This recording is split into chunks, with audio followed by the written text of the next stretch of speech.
Hello and welcome to County Courier. I'm Gail Whitaker. The purpose of this program is to provide our viewers with information about events, items of special interest, and the general operations of the county government. However, today we're focusing on a unique business in York County, Seaford Scallop. Fleet Manager Wayne Summerfield is here to tell us more. Thank you for joining us here this morning on this beautiful morning here in Seaford. Tell us a little bit about Seaford Scallop. Well, Gail, Seaford Scallop Company was originally built back in 1979 by co-owners Bill Wells Jr. and Puck O'Neill. Previous to that time, they had been highly involved in the shrimp industry from North Carolina all the way to the Gulf of Mexico. But in the late 70s, because of the decline of shrimp and the overfishing in the Gulf for shrimp, they decided to turn their attention to the scalloping on the East Coast.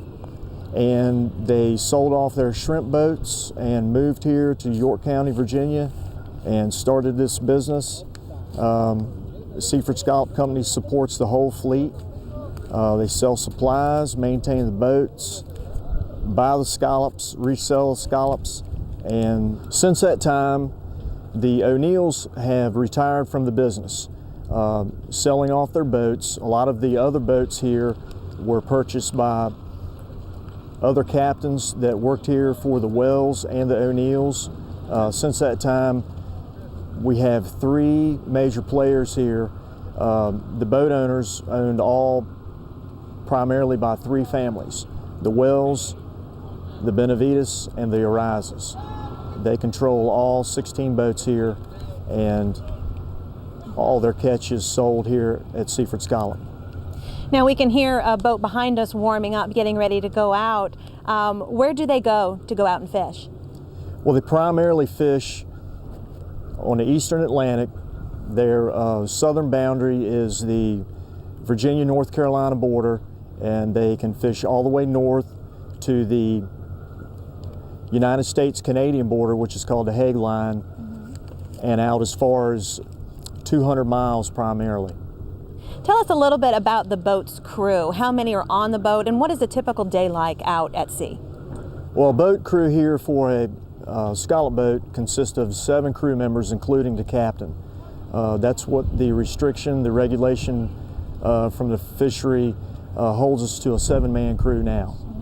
A typical day on the water for them is working 24 hours a day, right around the clock. They're continuously working. They rotate one or several crew members off from time to time for rest. They generally have 2 meals a day where they all will eat at the same time, but it's a round-the-clock operation. And even the captain is involved? Captain is highly involved. He has a very important job maintaining the boat in the right correct areas, and also overseeing all the operations on the deck for the crew, the safety, the handling of the scallops, and all of the mechanical parts of the boat. How many days are they typically out? A typical trip will last anywhere from 8 to 10 days on a fresh boat, what we call a fresh boat. They contain all the scallops on ice down inside the fish hold of the boat. A freezer boat typically can run anywhere from 2 weeks to 21 days, depending on the amount of fuel they've burned, the distance that they've run. And what happens when they come back here to Seaford Scallop? What happens to the catch? The catch is offloaded right here at our facility, right here in the fish house. The fresh scallops are all weighed and sorted out by size, iced down, and then trucked out the same day. The frozen catch, which is offloaded right here also, they are in 50-pound master boxes. That catch is a finished product. It's already sized and weighed to the exact proportion that it needs to be, and it's ready to be trucked out the same day or stored in a freezing facility that we also own right here. And what markets do the scallops typically go to? The markets generally will be sold off to a distribution company that will sell possibly to another distribution company or directly to a retail market.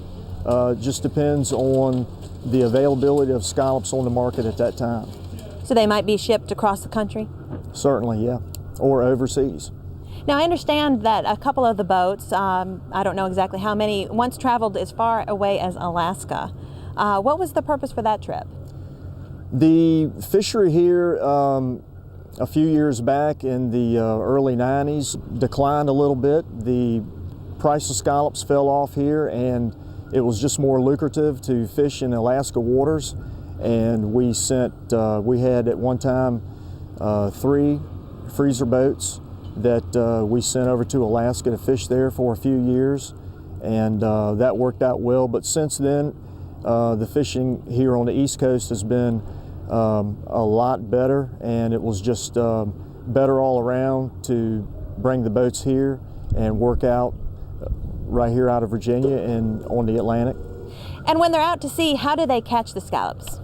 The scallops are caught by pulling 2 14-foot wide drags through the water. Typically they're over in the water 45 minutes to an hour. Then they're retrieved, pulled back on the deck of the boat, dumped out, unloaded there.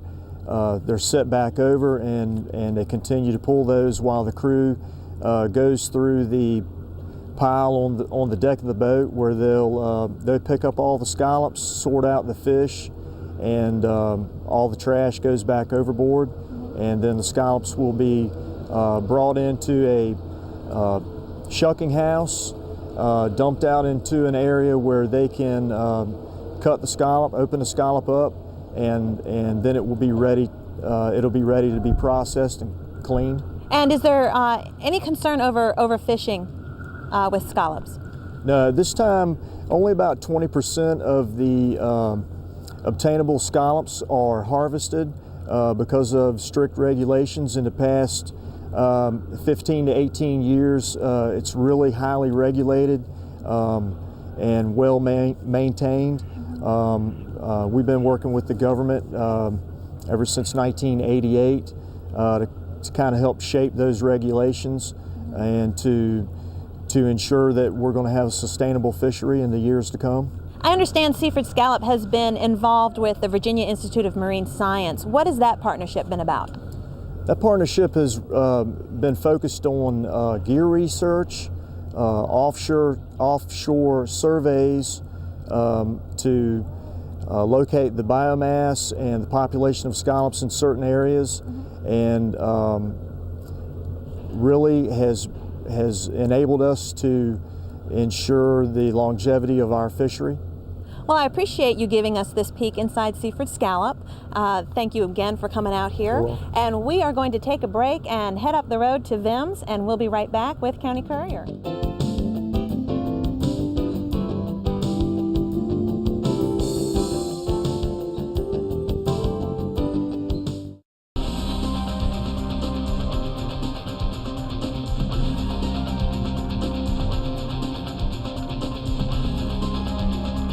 You've got a little bit of a glare, so you're going to want to step a little bit this way so you don't get burned. That's exactly right. Founded in 1994 with the goal of strengthening public schools, the York Foundation for Public Education strives to recognize excellence and innovation in education. Squeeze your shot when you're ready.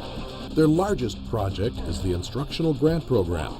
This program provides over $7,000 in grant money to support teachers in expanding the curriculum.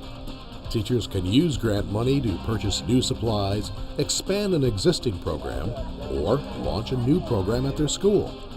You can support innovative thinkers in the York County Public School System with your donation. The York Foundation for Public Education, enhancing a tradition of excellence in York County.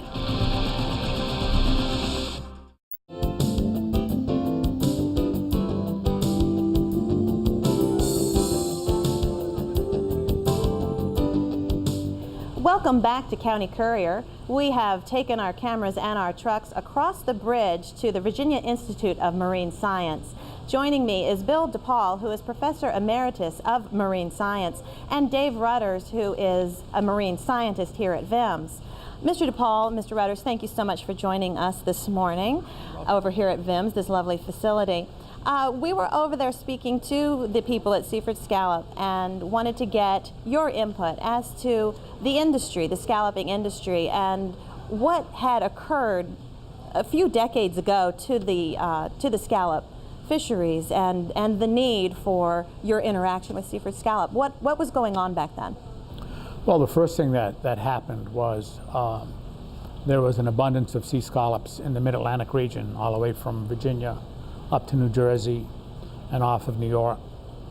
And there were a lot of new boats coming into Virginia. Virginia was developing a scallop fishery. It really didn't have a large one before. And there was Fast Brothers, there was Wells Scallop, there was a few other people that brought in a large number of scallop boats. So the industry all of a sudden exploded for Virginia. And as with any new resource, there were some problems with management. Management wasn't quite ready for an influx of so many vessels, and the existing regulations were difficult to follow. And so the industry came over here to VIMS and said, are there some scientists that are willing to work on scallops to help us help science solve the questions and the problems of what they were experiencing? And this was differences in fishing gear, differences in the way the scallop management was enforced, and also there were some quality issues. People had to learn how to handle scallops. And so in the 80s we worked on fishing gear problems, we worked on quality problems, we had graduate students working on the reproductive biology of scallops in the Mid-Atlantic, which wasn't well understood. So we had a long history with the scallop industry in Virginia, and Seaford Scallop, they were absolutely great. They're the ones that stepped forward and they said, you can use our boats, you can use our facilities, and it was a real cooperative effort between industry and the scientists here at VIMS to address some of the problems that the industry was experiencing. How long did it take for the scallop population to regrow again? Well, it was always pretty good, pretty robust. And in early 1990s, especially around 93, 94, the scallop fishery was in real trouble. The fishery was overfished. The fishing gear that they were using was not really conducive for obtaining optimum yield. There were other issues with regard to too many men on a boat, 13, sometimes 12, 13 men on a boat. And what was happening was that between the gear and the way the boats were operating, just about every scallop that got to 3 inches was shucked, was harvested and shucked. So the whole management had to be changed by 1994 in order to prevent overfishing. And that's where we started a whole new program, science program, in assisting the scallop fishery, not only from Virginia, but all the way up through New England. And I was appointed to the New England Fishery Management Council's Plan Development Team, which is a group of scientists and regulators to sit down and try to devise a new management plan for the scallops. And that entailed a lot of time at sea. And again, we did a lot of trips out of Seaford, we did trips out of New Bedford, we did trips out of Cape May, but over a period of years, after lots of time at sea, a lot of times testing gear, the scallop industry has turned around. It's a long story, very long story. Took a long time. But it's been a great success. Oh yeah, the scallop fishery right now is not overfished, and record landings, 50, 60 million pounds, is not uncommon. And the fishery is in very, very good shape. And that really can be attributed to the cooperation of the fishing industry, the scientists involved at the universities, and the federal regulators working in conjunction with each other. A very, very cooperative effort to address problems, whether they be sea turtles, whether they be overfishing, or whether they be finfish bycatch. We've all worked on these problems together. A real success story. Absolutely. Dave, where do we go from here with research and continuing to monitor the scallop fisheries and the population? What steps do we take from here on out, and what will Seaford Scallop and VIMS' role be? Will it continue to be the same interaction that there's been in the past? Well, I hope so, and I think that in the future we're going to continue to develop research questions that can be answered cooperatively. And I think also that kind of the current management scheme that the industry and the fishery follows is pretty conducive to this idea of cooperative research. The fishery is now managed under somewhat of a spatially explicit management strategy, which basically means that certain areas are identified as productive areas, areas that have a large numbers of small scallops, and those areas are protected for a certain amount of time so that they can grow. And then when that time comes for the industry to harvest, we will do some work to figure out how many scallops are in there to dictate the appropriate harvest level. So to answer that question, especially on the scale that we're asking the questions of what is the abundance and distribution of animals within a closed area, we have to really take a close look. And Industry Boats and Seaford specifically has really been kind of instrumental in helping us conduct some of these surveys to answer that question. It's so important with this idea of spatially manage this resource, because scallops basically stay in the same spot. They'll move a little bit in some swimming action, and they'll move in storms. But when we find an area where there's lots of small scallops, say 2 inches, and the area will be closed for 3 years. And so we start harvesting those scallops at about 5 or 6 years old. This one here is a little big, it's 15 years old, approximately. But there was an area off the coast here of Virginia and Delmarva and southern New Jersey called the Elephant Trunk Closed Area, in which there was the largest set of small scallops ever recorded.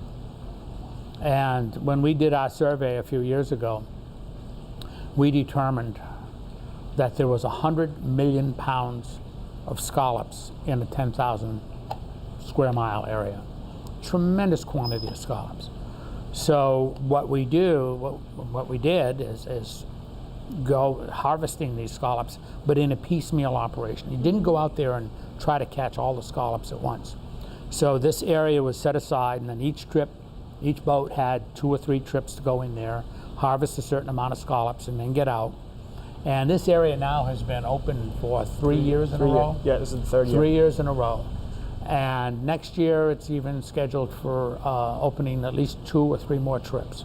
So it has yielded tens of millions of pounds of scallops.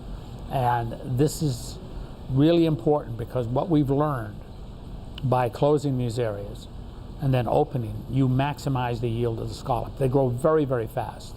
For instance, this is the first 5 or 6 years of the scallop right here. So you really want to harvest these scallops when they get around here. These are a little larger. This is a little too big. But you maximize their growth. And so rather harvesting them when they're maybe 30 or 40 meats per pound, you harvest them when they're 20, 15 meats per pound, which means the scallop has grown. So you harvest the same number of scallops, but you get 2 and 3 times the amount of meat landed, pounds landed. So it's really important, this whole idea of rotational management and keeping vessels out of certain areas, letting them go into certain areas. Some people think it's a little bit too much government control, but we can't argue with success. Now, VIMS does not manage the fishery. It's managed by the federal government, by the New England Fishery Management Council.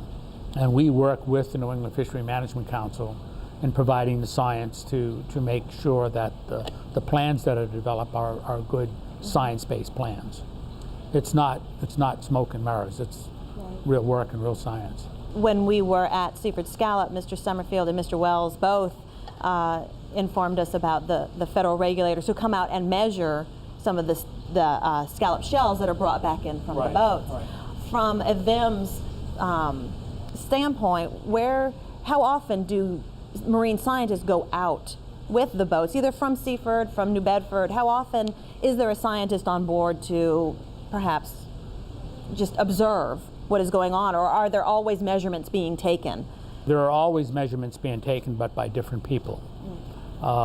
They have what we call a federal observer program, and that's run by the National Marine Fisheries Service, and they put on federally trained observers on boats.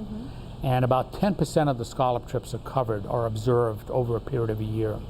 And they get a certain amount of information, and that goes into the National Marine Fisheries Service. And then we consider that information in developing our management plans. Now the scallops that are the shells that are landed, the port agents will take those scallops and measure them, and that information goes back into the observer program as well. So that's one set of information. The other set of information are scientists like myself and Dave actually going out and doing some specific research on a specific problem. And we're going out at least 2 or 3 times this year. We went out twice last year. I went out 3 times last year.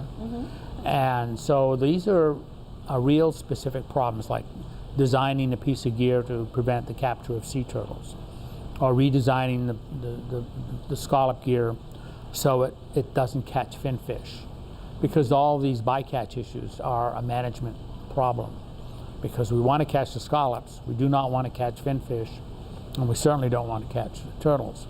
And that's an issue now with so many turtles out in the ocean.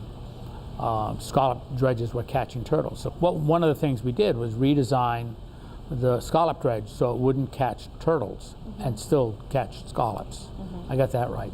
And that testing was done by a lot of vessels from Seaford, and that's another real good example of that industry stepping forward. We have some ideas, get the scientists on board, and let's test this piece of gear out so that we can solve the turtle bycatch problem. Dave, do you see any other challenges ahead? Well, whenever someone asks me that question, I always say, at least in the short to medium term, the problems in the scallop fishery probably aren't going to really have to do with scallops themselves. It's going to be other issues. Bill touched upon turtles, which is a big one. Bycatch of other species is getting to be a larger issue. As management is taking kind of a more holistic approach to managing the ecosystem, we're finding out that bycatch of other species which may not be doing quite as well is becoming much more of a serious issue.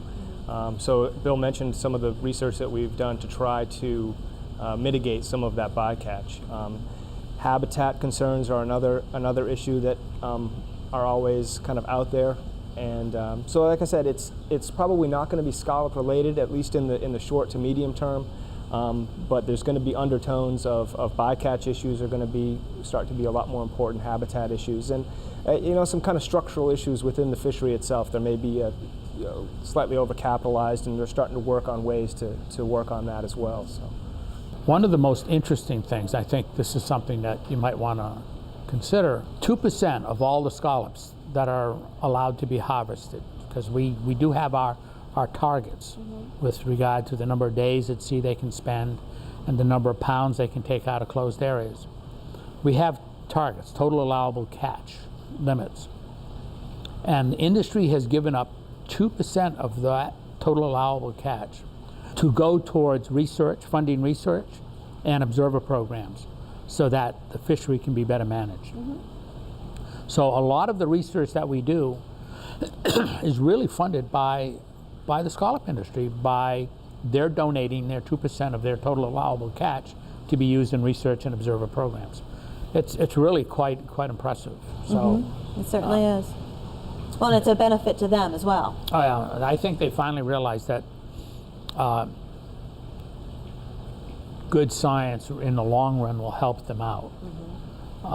No information, no good science, or no science at all in the long run would really hurt them, because this really has helped out the industry and the way we understand the way scallops grow, reproduce, where the scallops are, how fast they grow. has really benefited the scallop industry. I'd like to thank you both for coming out and sharing this information with us. And I would also like to thank Bill Wells and Wayne Summerfield at Seaford Scallop for taking their time out of their busy schedule to give us this information. And also thank you for watching this special edition of County Courier.